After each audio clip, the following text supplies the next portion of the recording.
Nzoia in the North Rift borders Bungoma, Uasin Gishu and West Pokot counties, with Kitale expected to be the county's economic and administrative headquarters.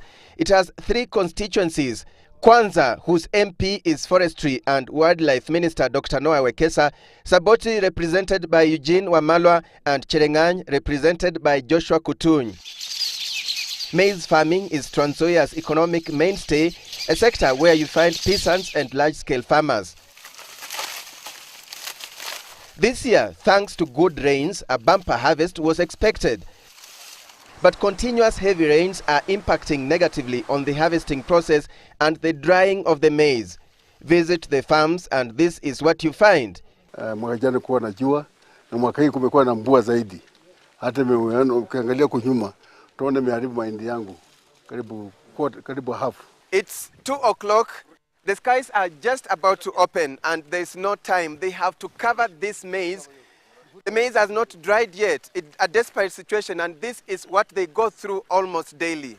If we really need to continue feeding this nation and stop getting food from other people outside, the farmer has to be subsidized by government.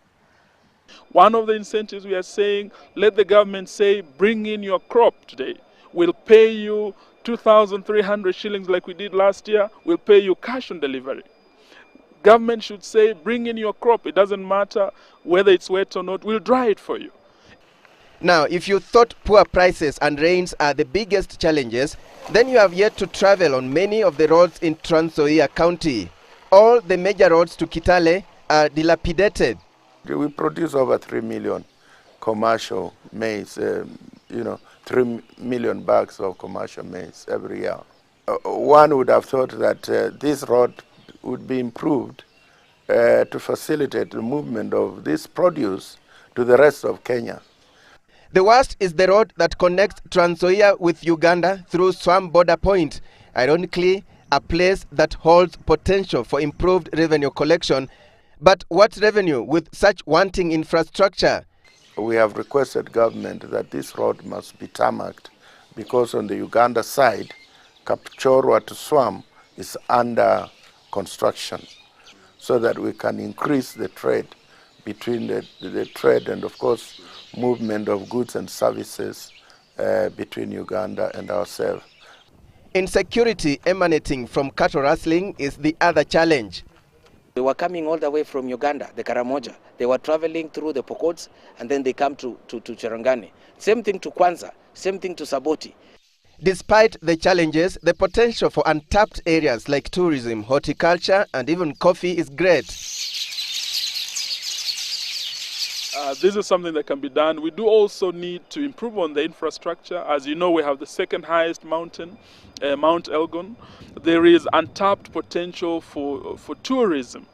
Area residents have yet to understand the meaning of devolution and the various leadership roles that come with it, and leaders are planning to conduct civic education.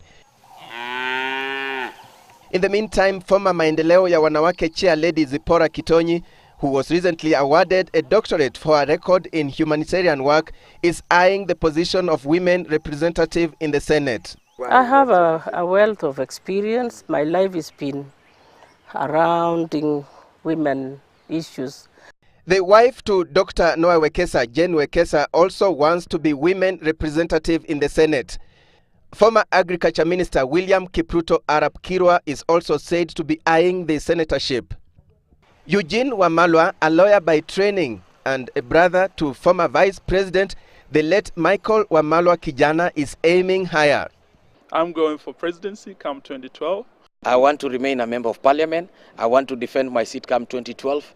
Definitely MP I don't want to be. I'd like to be either governor or senator.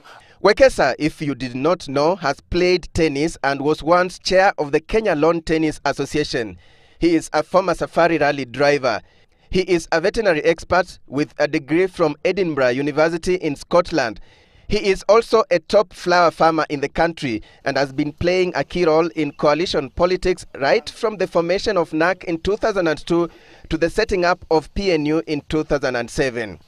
Some of the key landowners in Nzoia are Raymond Moi, Philip Okundi, Cyrus Jirongo, Musalia Mudavadi, Fred Gumo, Sami Mwaita, former PC John Etemesi, former Trade Minister Dr. Mukhisa Kitui, and former Local Government Minister Musikari Kombo.